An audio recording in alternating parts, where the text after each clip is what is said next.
እንግዲህ ሄሉሻ በምትመለከቱት መልኩ ትናንት የሰሩትን ደግሞ ድራማ አይታችኋል። በጣም የሚያስቅ ነበረ። ግን ብዙዎቻችን እንደው እየሳቅን ነበር። ብዙዎቻችሁም ደግሞ ለምን በቃ ከኋላ አድርጋችሁ ይሆናል እያላችኋቸው ነበርና በጣም እያሳቃችሁን ነበር። ለማንኛውም ይሄ ነበር የቀራቸው። እንግዲህ ይጫወቱብን ጨራሽ ካሜራ ደቅ ነው እንደዚህ ማድረግ ጀመሩ። ናት የራሱ ኮንትን ነበረው እሷን ባለፈው የሰራችውን ስራ ለመበቀል ይመስለኛል።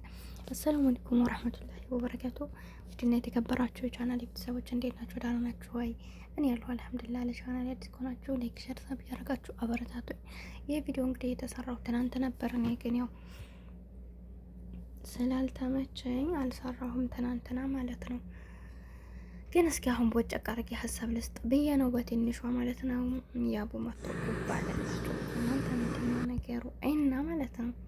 ናቲ እንግዲህ ትናንት የሰራውን ስራ አይታችኋል። የምትወጂኝ ከሆነ ማድረግ አለብን፣ ከዛ ውጭ ደግሞ በፍጹም እያላት ነበር። እሷ ደግሞ ለዚህ ነው የምትፈልገኝ፣ ይህን ነገር ማድረግ የለብንም እያሉ ነበር። አንዴ ፍቅረኛሞች ነን ይሉናል፣ አንዴ አይደለንም ይሉናል። እኛማ ሳትጋቡ ምንም ነገር እንዳታረጉ ብለናል። እንደዛ ካልሆነ በቃ ሁሌም ክብር ባለው ነገር ተከባብራችሁ ትኖራላችሁ እና ከትዳር በፊት ግንኙነት ይቆም ብለናል። ጥሩ ውሳኔ ነው ትላላችሁ። እና በተረፈ እንዴት ናችሁ ተመልካቾች? ሁላችሁም ደህና ናችሁ? በያላችሁበት ሰላማችሁ ይብዛልኝ እና ትላላችሁ። እኔ አሁን በዚህ ሰዓት ገና ቁርስ እየበላሁ ነው። የሚገርማችሁ ነገር ቁርስ እየበላሁ ነው። እውነት ትበላላችሁ ቁርሳችሁን? ሰዓት ጠብቃችሁ ብሉ። እኛ እኮ ለምን በሽተኛ እንደምንሆን ታውቃላችሁ? በነገራችን ላይ ቁርስ በስርዓት አንበላም፣ እራት በስርዓት አንበላም፣ ምሳችንንም እንደዛውና ብዙ በሽታዎች የሚመጡብን በዚህ የተነሳ ነው። እና እናስተካክል፣ እኔም ለራሴ ማለት ነው። በእርግጥ ዛሬ ነው በጣም ያረፈድኩት፣ ግን ትንሽም ብኮ ነው። አሁን የኛ ሀበሻዎች ብዙ ጊዜ ስራ ስንጨርስ ነው ምግብ የምንበላው። ሌሎች ደግሞ ምንድን ነው የሚያደርጉት? ስራ ከመግባታቸው በፊት ተጣጥበው በቃስ ምንድን ነው ዳይሬክት የሚገቡት ወደ ምግብ ነው። ምግብ ይበላሉ፣ ሻያቸውን ይጠጣሉ። ከዛ በኋላ ስራ ገባቸዋል። ሰርቶ ነው የሚበላው ነው የሚሉት እና የእነሱ ነው ትክክሉ። የእኛ ደግሞ ሁሉም አይቻለሁ እንደ ሀበሻዎች። እስኪ እናንተም ኮመንት አስቀምጡልኝ። በዚሁ አጋጣሚ ስራ ሳንጨርስ የሚበላ ሰው አለ? ማንም የለም። በቃ አብረንም ያሉን ሰዎች እንበክላል እንኳን ለራሳችን ልንበላ ማለት ነው። እና ይሄ ደግሞ ትክክል አይደለም። ቁርሳችንን በሰዓት መብላት አለብን፣ ምሳችንን በሰዓት መብላት አለብን። ብንበላው ማን ወፍረው ብንበላው ጤናማ አይሰጠን ነው። ሰዓቱን አክብረን ስንማንበላ ነው። እና ራሳችንን ጠብቅ ውድ ቤተሰቦች። እኔም ያው እያረፈድኩ ነው የምበላው፣ ግን አሁን ለማስተካከል እየሞከርኩ ዛሬ ብቻ ነው ያረፈድኩት። በዚሁ አጋጣሚ ላስታውሳችሁ ብዬ ነው። እና ሄሉሻና ናቲሻ እንግዲህ ያው ጉዞ ወደፊት ብለናል። ከትናንት ወዲያ እንደዛ ብለው መጥተው ነበር። ትናንት ደግሞ በዚህ ቀልድ ነው የመጡት። እርግጠኛ እስከ መጨረሻው ተጋብተው ይወልዳሉ ብዬ ተስፋ አደርጋለሁ። ሁላችሁም ዱአችሁ ነው።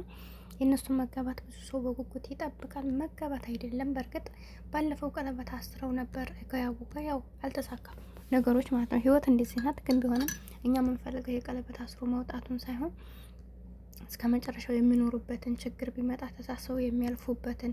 ችግር በመጣ ሰዓት ብዙ ሰዎች ነን ተስፋ የምንቆርጠው። የሚገርማችሁ ነገር ግማሾቻችን እናወላውላለን፣ ግማሾቻችን ደግሞ ተስፋ ቆርጠን ጭራሹ ሌላ ውስጥ እንገባል። ግማሾቻችን ደግሞ ትዕግስት የላችሁ ማሻአላ ታግሰው ያ የሚፈልጉትን ነገር ይኖራሉ። የእውነት ነው የምላችሁ። እዚህ ሀገር ላይ ሲኖር ባላቸው አሁን ተጋብተው 6 ወር ሳይኖራቸው ወይ አመት ሳያጥሩ ይለያያሉ። ግን እነዛ ሰዎች ያነባሉ ሀገር ገብቶ ተመልሶ ቢመጣ መካሰር ነው ብላ ሀገሯ ላይ እየኖረ እሷም ሰርታ እየኖረ እዚህ ጋር በሰላም ጨርሳ እሷም አገር ገብተው ተጋብተው መልሰው የድሮ ፍቅራቸውን የሚያመጡ ሰዎች አሉ።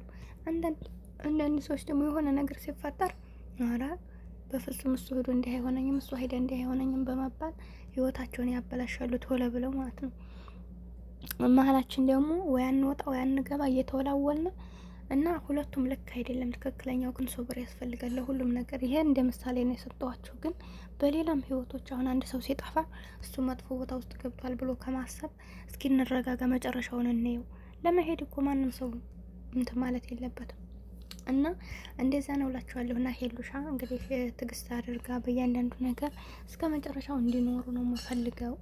ናቲ ይወዳታል። ባይወዳት ይሄን ሁሉ ይቅርታ አድርጎ አብሯት ሊሆን አይችልም ነበር። ግን ደግሞ አሁንም ቢወዳትም እንኳን ነገው እንዳይበላሽበት እንመካከር ብሎ የጠየቃት ጥያቄ ስላለ ሄሉ እንግዲህ ይሄን በማስተዋል የትናንትናው አይተዋል። አንዴም ሁለቴ ግን ዙራ ከሱ ጋር ነው የሆኑት። ገባችሁ? እንደሱ አይነት ሰው የለም። ይኸው እንደምትሉት ይቅርታ አድርጎላት የቀጠለው እሱ ስለሆነ አሁንም እሱን ማስከፋት የለባትም ብዬ አስባለሁ። እንግዲህ ዛሬ በአዲስ ቪዲዮ ይመጣሉ። ዝም ብዬ ሀሳብ ለመስጠት ያክል ነው የመጣው። ተወዳችኋለሁ፣ አከብራችኋለሁ። በቀጣይ ቪዲዮ እስከምንገናኝ አብራችሁ ነበርኩት። ሄቡነኝ ቻናሌ ላይክ ሰብ አድርጉልኝ፣ አይከፈልበትም። አሰላሙ አለይኩም ወረህመቱላሂ ወበረካቱሁ። ደህና ቆዩ።